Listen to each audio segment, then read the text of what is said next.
पूनम बनारस शहर में अपने पति मनोज और सास के साथ रहती थी। पूनम का पति जिस फैक्ट्री में नौकरी करता था वो बंद हो गई थी, जिसकी वजह से मनोज के पास अब कोई काम नहीं था।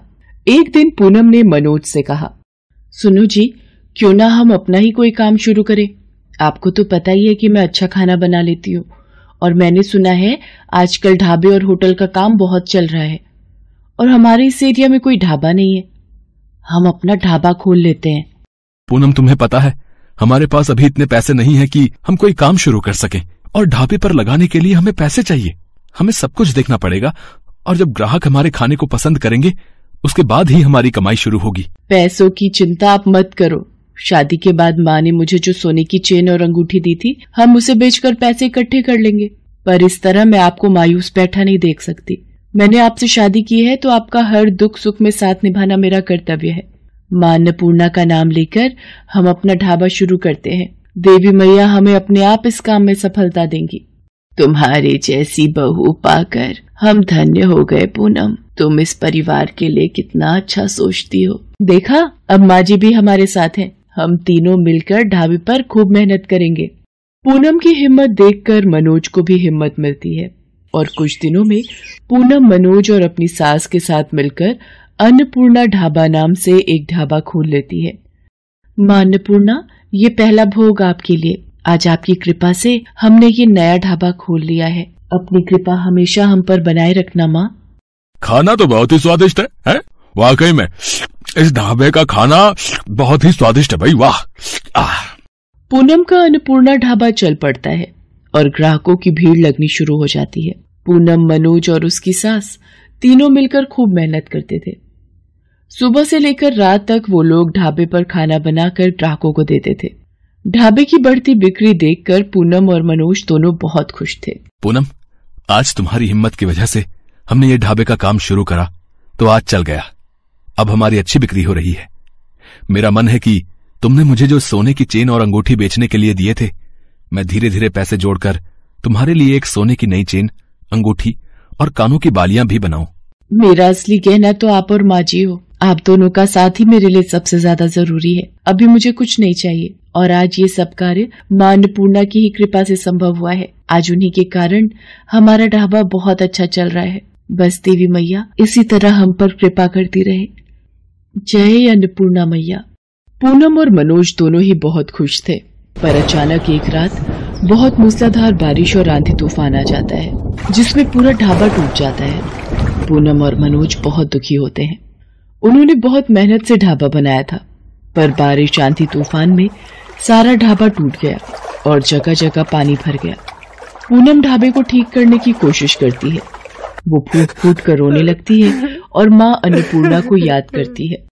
अन्नपूर्णा मैया, मैंने आपका नाम लेकर ये ढाबा खोला था, पर हमारा ढाबा टूट गया। सारा काम खत्म हो गया। सब मेहनत बेकार हो गई। मेरी मदद करो माँ, मेरी मदद करो। नारायण नारायण। माँ, आपकी भक्त पूनम बहुत दुखी है, उसकी सहायता कीजिए देवी माँ। देवर्षि नारद, मैं जानती हूँ पूनम का विश्वास मेरे से जुड़ा है। पूनम ने सच्चे हृदय से मुझे पुकारा है। मैं उसकी सहायता करने अवश्य जाऊंगी। आपकी लीला अपरंपार है देवी मैया। जय अन्नपूर्णा माता की। पूनम की प्रार्थना को सुनकर देवी अन्नपूर्णा उसकी मदद के लिए एक बूढ़ी औरत का रूप धरकर उसके पास आती है। बेटी, बहुत भूख लगी है, तुम्हारे ढाबे से कुछ खाने को मिलेगा? माँ, कल रात आंधी तूफान और बारिश में हमारा पूरा ढाबा टूट गया। अभी तो सब जगह पानी भरा हुआ है। चूल्हा गीला है, उसमें पानी भरा हुआ है, वो भी नहीं जल पाएगा। मैं आपको क्या खिलाऊं माँ? मेरे पास कुछ लकड़ियाँ हैं, इन्हें चूल्हे में डाल दो। ये लकड़ियाँ जरूर जल जाएंगी, फिर तुम इस पर खाना बना सकती हो। अगर ऐसा है तो मैं आपको भूखा नहीं जाने दूंगी। आप मुझे लकड़ियाँ दे दो, मैं चूल्हा जलाने की कोशिश करती हूँ। बूढ़ी औरत के द्वारा दी हुई लकड़ियों से चूल्हा जल जाता है। जिस चूल्हे में पानी भरा हुआ था वो बूढ़ी औरत की दी हुई लकड़ियों से जल पड़ता है। ये देखकर पूनम, मनोज और उसकी सास हैरान रह जाते हैं। पूनम गरम गरम खाना बनाकर उस बूढ़ी औरत को खिलाती है। मैं तुम्हारी सहनशीलता और सेवा से बहुत प्रसन्न हूँ। तुमने इतनी कठिनाई के पलों में भी मेरे लिए समय निकाला, ये देखकर मैं बहुत खुश हूँ। और फिर बूढ़ी औरत माँ अन्नपूर्णा के रूप में आ जाती है। पूनम, अब ये चूल्हा हमेशा जलता रहेगा। इस पर जितना भी भोजन बनाओगी उसका दुगना हो जाएगा और तुम्हारे ढाबे पर हमेशा ग्राहकों की भीड़ लगी रहेगी। जो भूखों को भोजन खिलाता है उन पर मेरी कृपा हमेशा बनी रहती है। मेरा आशीर्वाद सदैव तुम्हारे साथ है। अब तुम्हें कभी कोई दुख नहीं होगा। हे देवी मैया, आज आपके दर्शनों को पाकर मैं धन्य हो गई। और फिर माँ अन्नपूर्णा के आशीर्वाद से पूनम ढाबे को फिर से शुरू करती है। उसके जीवन की सारी परेशानियां दूर हो जाती हैं।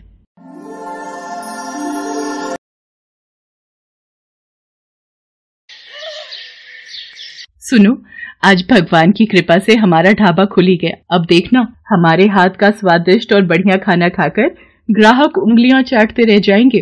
तुम ठीक कह रही हो मीनाक्षी, बस अब ग्राहक बढ़ जाएं। खाने में यहाँ क्या क्या मिलेगा? जी सब कुछ है। दाल तड़का, दाल मखनी, भिंडी, बैगन का भरता, कड़ी चावल, राजमा चावल, तंदूरी रोटी, नान और भी बहुत कुछ। सुमेर, चल फिर आज इसी ढाबे पर खाना खा लेते हैं। सामने कल्लू के ढाबे पर तो खाने का वो स्वाद नहीं रहा जो पहले होता था। मेरे ढाबे के सामने ये नया ढाबा खुल गया है, मेरे तो ढाबे पर ग्राहक आने ही बंद हो गए हैं। मीनाक्षी और महेंद्र का चलता हुआ ढाबा देखकर कल्लू जलन से भर जाता है। ये एक और सामने ढाबा खुल गया, कोई ना कोई मुसीबत आ ही जाती है। हमारा ढाबा अच्छा चल पड़ा है, सचमुच ये देखकर मैं बहुत खुश हूँ। हमारा ढाबा इसी तरह चलता गया तो वो दिन दूर नहीं जब हम अपना एक बड़ा होटल खोल लेंगे। उस गांव में ठाकुर गज्जन सिंह का राज चलता था। ठाकुर गज्जन सिंह के आदमी आए दिन बाजार में बनी दुकानों पर आकर अपना रौब झाड़ते थे और दुकानदार को परेशान करते थे। एक दिन ठाकुर सज्जन सिंह के आदमी बाजार में घूम रहे थे, तभी उनकी नजर मीनाक्षी और महेंद्र के ढाबे पर पड़ी। ओहो, गांव में नया ढाबा खुल गया है और गज्जन सिंह के आदमियों को नहीं पता। चलो सब आज ढाबे पर दावत उड़ाते हैं। ये ढाबे वाली तो खुद ही मखनी दाल लग रही है, फिर तो इसके हाथ में जादू होगा। जी आपको क्या चाहिए? ऑर्डर बता दीजिए। अरे तू सामने से हट, कड़वे करेले, उस मीठी खीर को हमारे पास भेज। देखो तमीज से बात करो, वो मेरी पत्नी है। तो मुझे तमीज सिखाएगा? तेरी तो देखो, यहाँ पर गुंडागर्दी नहीं चलेगी। सीधी तरह से यहाँ से चले जाओ वरना मैं पुलिस को बुला लूंगी। चल तू कहती है तो यहाँ से चले जाते हैं, लेकिन याद रखना हम दोबारा फिर आएंगे। वो बदमाश गुंडे उस वक्त वहाँ से चले जाते हैं। कल्लू ये सब देख रहा था। ये ठाकुर गज्जन सिंह अपने आप को समझता क्या है? सारा दिन इसके गुंडे बाजार में घूमकर सभी दुकानदारों को तंग करते हैं और इनके मन में हम औरतों के लिए जरा सी भी इज्जत नहीं है। अरे तुम जानती नहीं हो, ठाकुर गज्जन सिंह बहुत ही गिरा हुआ इंसान है। इसके मन में दया नाम का तो कोई शब्द है ही नहीं। सब गांव वाले इससे बहुत डरते हैं। इन दोनों को यहाँ से हटाने का रास्ता मुझे मिल गया है। अब देखता हूँ ये दोनों अपना ढाबा कैसे चलाते हैं। मतलब तू चाहता है कि हम तेरे सामने वाला ढाबा हटवा दें? इसमें हमारा क्या फायदा होगा बे? मैं आपको अपनी कमाई में से हिस्सा दूंगा, आपका फायदा ही फायदा है। अच्छा तो ये बात है, मैं अभी अपने आदमियों को महेंद्र के ढाबे पर भेजता हूँ। ठाकुर गज्जन सिंह अपने आदमियों को महेंद्र के ढाबे पर भेजता है। ठाकुर साहब का हुक्म है, अब ये ढाबा इस गांव में नहीं चलेगा, तो अभी के अभी अपना ये ढाबा बंद करके यहाँ से चलता बन। अरे कोई जोर जबरदस्ती है क्या? हम ये ढाबा बंद नहीं करेंगे। तुम्हारे ठाकुर को जाकर बोल दो, जो करना है कर ले। तुम लोगों ने बदमाशी दिखाई तो हम पुलिस को जाकर बता देंगे। अच्छा, तेरी जुबान बहुत चल रही है। कहीं ऐसा ना हो ढाबे के साथ साथ हम तेरे पति को भी जिंदा जला दें। तभी ठाकुर गज्जन सिंह की जीप आकर रुकती है। ठाकुर गज्जन सिंह जीप से उतरता है और गुस्से में ढाबे पर जाता है। तुम दोनों की इतनी मजाल कि मेरे गांव में ही रहकर मेरे से नहीं डरते। पकड़ लो इसके पति को और इस ढाबे के साथ जिंदा जला दो। नहीं ठाकुर नहीं, मेरे पति को छोड़ दो। मैं तुमसे विनती करती हूँ, मत लगाओ आग, मेरे पति को छोड़ दो। गज्जन सिंह से बैर लिया था ना तुम दोनों ने, अब सजा भुगतनी पड़ेगी। चलो तुम सब क्या देख रहे हो? ढाबे में आग लगा दो। इसका पति और ढाबा दोनों जल जाने चाहिए। नहीं नहीं, मेरे पति को छोड़ दो। कोई बचाओ, मेरे पति मर जाएंगे। नहीं, बचाओ, कोई बचाओ, बचाओ मुझे, मैं जल रहा हूँ। मीनाक्षी मुझे बचा लो। ठाकुर याद रखना, आज जिस तरह से तूने मेरे पति को जलाया है, एक दिन तू भी ऐसे ही जल कर मरेगा। तू भी ऐसे ही जल कर मरेगा। मीनाक्षी रोती रह जाती है और महेंद्र ढाबे के साथ जलकर मर जाता है। महेंद्र को गुजरे 2 दिन हो गए थे। मीनाक्षी ने कुछ नहीं खाया था। वो हिम्मत करती है और ढाबे पर जाती है। सब कुछ खत्म हो गया, सब कुछ जलकर खाक हो गया। अरे ये तो वही कुकर है जो महेंद्र पिछले हफ्ते ही नया खरीद कर लाए थे। कितने मन से ढाबे के लिए उन्होंने ये नया कुकर खरीदा था। ये उनकी आखिरी निशानी है। आज खिचड़ी इसी पर बनाती हूँ। मीनाक्षी अभी खिचड़ी बना ही रही थी कि तभी एक व्यक्ति वहाँ पर आता है। जी नमस्ते, मैं इस गांव में नया आया हूँ। आपका ये ढाबा देखा तो रुक गया। कुछ खाने को मिलेगा क्या? आप बैठिए, मैं आपके लिए खाने को लेकर आती हूँ। मैंने तो थोड़ी सी खिचड़ी ही बनाई थी, पर कोई बात नहीं, ये उन शहरी बाबू को ही दे देती हूँ। मैं अपने लिए कुछ और बना लूंगी। अरे ये क्या, ये कुकर तो खिचड़ी से भरा हुआ है, पर थोड़ी देर पहले तो मैं सारी खिचड़ी शहरी बाबू के लिए ले गई थी। ये कैसा जादू है? महेंद्र, मुझे तो ऐसा लगता है आप यहीं कहीं मेरे साथ हो, मेरे पास हो। आप मेरी सहायता कर रहे हो। अब मैं इस जादुई कुकर की सहायता से अपने ढाबे को फिर से शुरू करूंगी। मीनाक्षी अब रोजाना ही उस जादुई कुकर में खाना बनाती और ग्राहकों को खिलाती। जादुई कुकर में बना खाना सुबह से शाम तक चलता था। धीरे धीरे मीनाक्षी का ढाबा फिर से चल पड़ता है। कुछ दिन बीत जाते हैं। ढाबे को फिर से चलता देख कल्लू गुस्से में आ जाता है और ठाकुर गज्जन सिंह के पास जाता है। गज्जन सिंह अपने आदमियों के साथ दोबारा मीनाक्षी के ढाबे पर पहुंचता है। लगता है तुझे भी तेरे पति के पास भेजना ही पड़ेगा। गांव वालों, कान खोलकर सुन लो। जिस किसी ने भी मेरे हुक्म का विरोध किया या मेरे खिलाफ जाकर कोई काम किया, उसका यही अंजाम होगा। बेचारी मीनाक्षी, पहले पति चला गया और आज ठाकुर भी इसे जिंदा जलाने जा रहा है, और कौन भला गज्जन सिंह के आगे बोल सकता है। अब तो भगवान ही मीनाक्षी को बचा सकते हैं, वही कोई चमत्कार कर सकते हैं। इस पूरे गांव में कोई भी माई का लाल नहीं है जो गज्जन सिंह के आगे सिर उठाकर बोल सके। जला दो इसे। गज्जन सिंह के आदमी मीनाक्षी को जलाने ही जा रहे थे कि अचानक गोलियों की बौछार से वो घबरा जाते हैं। खबरदार, किसी ने भी भागने की हिम्मत की। शहरी बाबू, आप पुलिस इंस्पेक्टर, आप इसे मत छोड़ना। इस गज्जन सिंह ने मेरे पति को जिंदा जला दिया था। गज्जन सिंह पुलिस से बचने के लिए मीनाक्षी के ढाबे में घुस जाता है। तभी चूल्हे पर रखा कुकर फट जाता है और गज्जन सिंह आग में झुलस जाता है। गज्जन सिंह को उसके गुनाहों की सजा मिल गई थी। शायद महेंद्र ने खुद गज्जन सिंह के पापों की सजा उसे दे दी थी। मीनाक्षी को इंस्पेक्टर रजत के रूप में एक हमदर्द मिल गया था, जिसने मीनाक्षी के दर्द को समझा। मीनाक्षी इंस्पेक्टर रजत की मदद से महेंद्र की याद में एक नया ढाबा खोलती है। गांव वाले भी गज्जन सिंह के आतंक से आजाद होकर खुश थे।